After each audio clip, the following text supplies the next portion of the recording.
last few years are worse than the McCarthy era in terms of censorship and firing and punishment of people for the content of their views in universities. We can anticipate there are going to be threats to the democratic system. What we don't know is how robustly the system will defend itself, especially since this time around Trump's entourage has been figuring out ways of undermining it before the challenges even start. Stephen Pinker, hello. Hello. Thanks very much for being with us.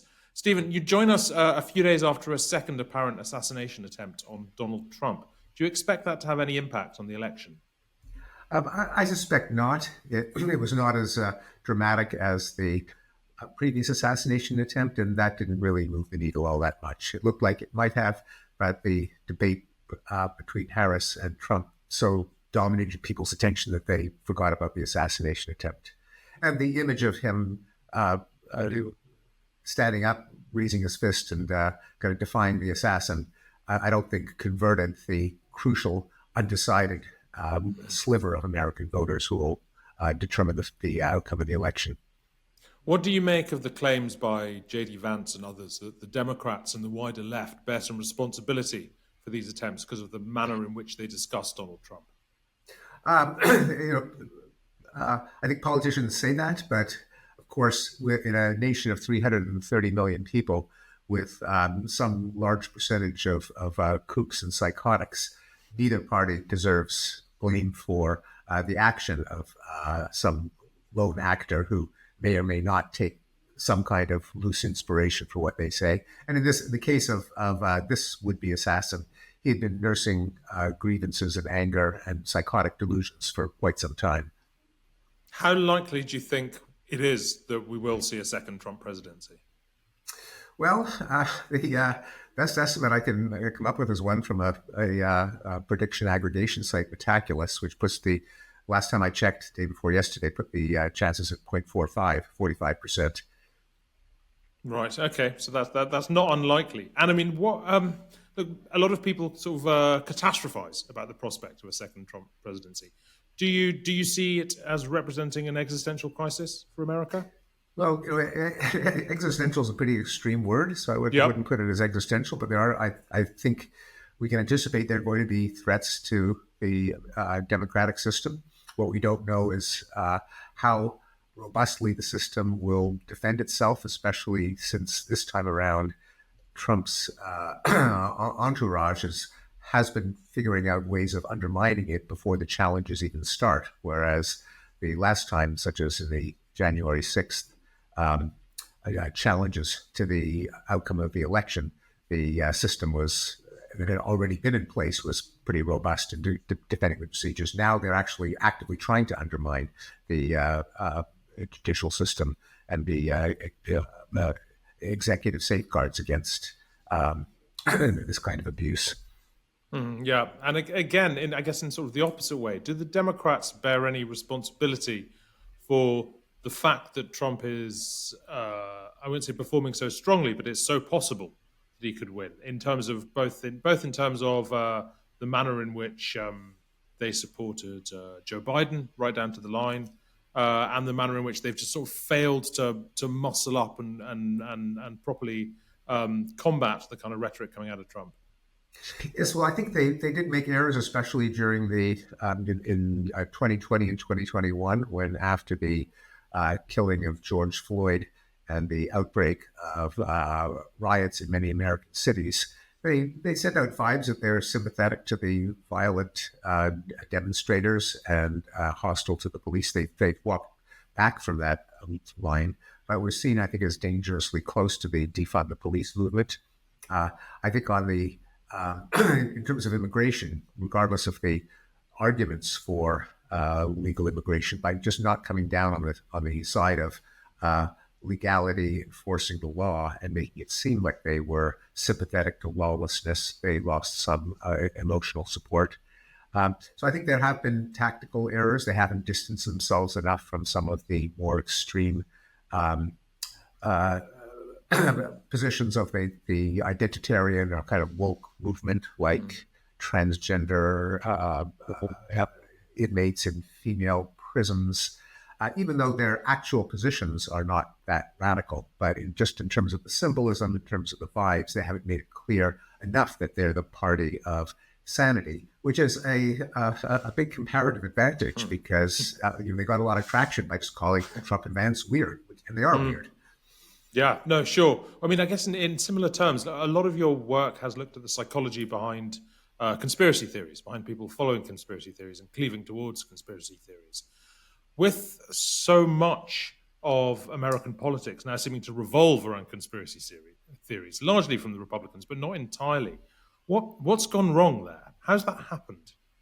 Well, as best we can tell, it's hard to measure exactly, but the level of belief in conspiracy theories has been pretty constant for more than a century.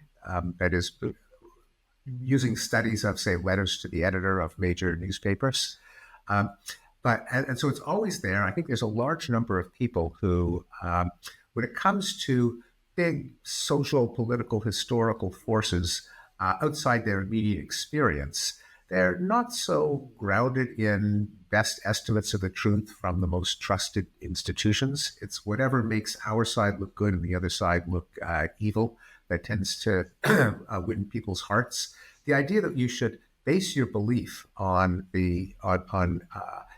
institutions dedicated to truth seeking, like responsible journalism with fact checking and editing and sourcing and so on, that's not so intuitive to people. And so especially when these institutions lose trust of people, when they are seen to be just mouthpieces for, say, the political left, the right will blow them off. And any conspiracy theory that makes their side look good will be as good as our best claim to the truth.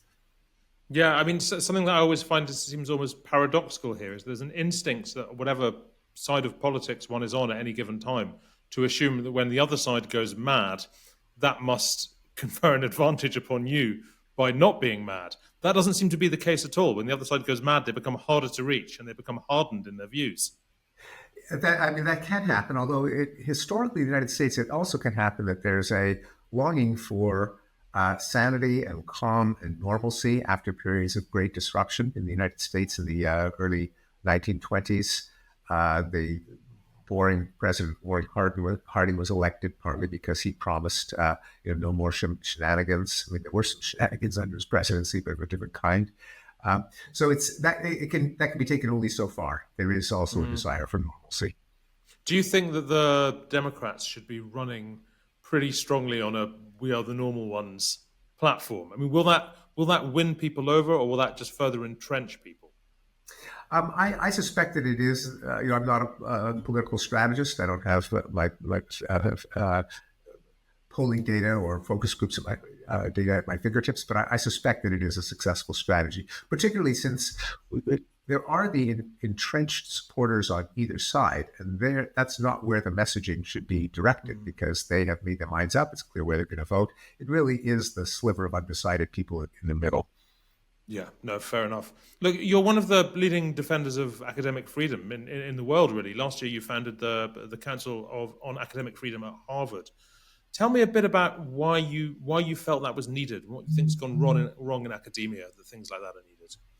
Well, certainly the need for that pushback is obvious. That the Foundation for Individual Rights and Expression, which tallies threats up to free speech, has documented that the last few years are worse than the McCarthy era in terms of censorship and firing and punishment of people for the content of their views in universities.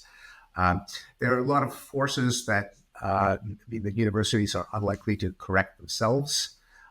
Student advocacy groups can gin up crowds or petitions using social media very easily. The incentive structure for deans and presidents is to make the trouble go away and placate the angry demands instead of standing up for academic freedom. Because American academia, and this is also true of British academia, skews so far to the left, a lot of the threats to free expression from within the university tend to come from the left, and people are naturally less upset by the threats to academic freedom when it's silencing the other guy, and it's our guys who are doing the silencing. Most of the threats to academic freedom from outside the university, at least in the United States, come from the right. So it's not a left-wing, right-wing issue. But at least from within the university, there's often not as much passion for people whose own views are not the ones who are bored. So there has to be some kind of pushback. And, in our experience, sometimes the senior administrators, the deans, the presidents are actually kind of grateful that they've got someone pushing back on the other side, that when the activists are yelling into one ear, well, we're not going to yell, but we are going to at least whisper into the other ear so that they can't just take the easy way out and just placate the angriest voices.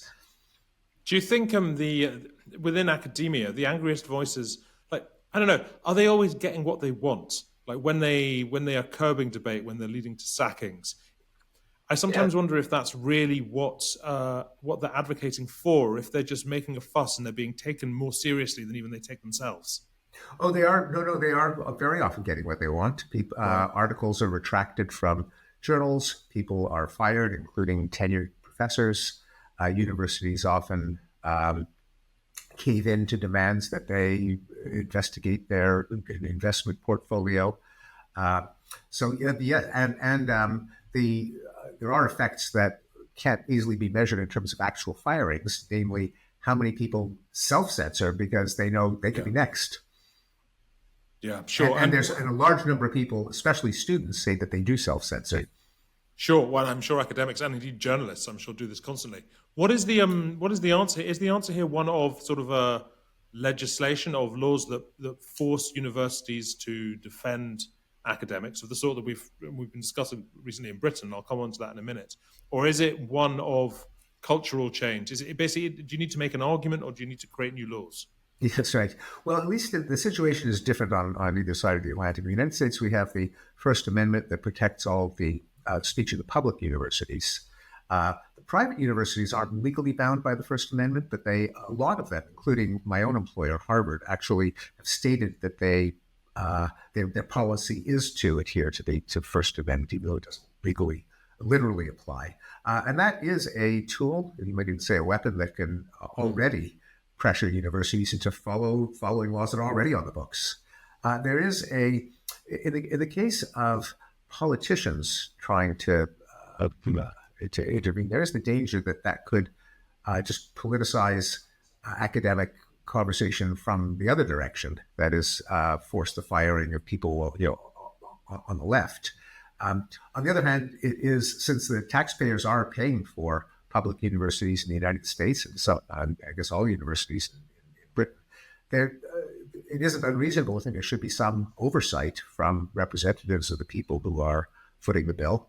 The challenge is to have that oversight that's in service of ideals that everyone agrees to, such as free expression, without just being meeting repression from one side with repression from the other side.